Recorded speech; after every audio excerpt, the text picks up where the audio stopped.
BNP দেশের শ্বাসরুদ্ধকর পরিস্থিতি তৈরির মাধ্যমে ঘোলা পানিতে মাছ শিকারের অপচেষ্টা করছে বলে মন্তব্য করেছেন আওয়ামী লীগের সাধারণ সম্পাদক ওবায়দুল কাদের।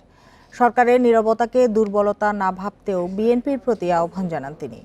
বৃহস্পতিবার এক ভিডিও বার্তায় তিনি এসব কথা বলেন। সরকারের বিরুদ্ধে বলতে গিয়ে বিএনপি দেশের ইমেজও নষ্ট করছে উল্লেখ করে আওয়ামী লীগের সাধারণ সম্পাদক বলেন, যারা দেশের স্বাধীনতা মনে প্রাণে এখনো মেনে নিতে পারেনি তারাই বিজয়ের মাসে অপপ্রচার ও ষড়যন্ত্রে মেতেছে।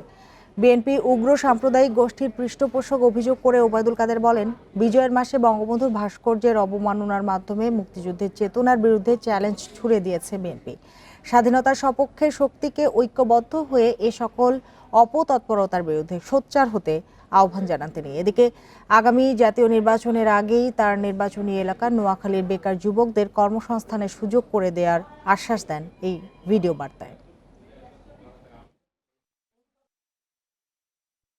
শেখ হাসিনার গড়া ডিজিটাল বাংলাদেশের সুযোগ গ্রহণ করে তারা দেশে বিদেশে আজকে কল্পিত কাহিনী প্রচার করছে।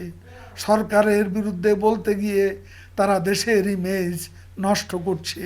তারা এদেশে স্বাধীনতা এখনো মনে প্রাণে যারা মেনে নিতে পারেনি, এই বিজয়ের মাসেও তারা অপপ্রচার ষড়যন্ত্র করছে।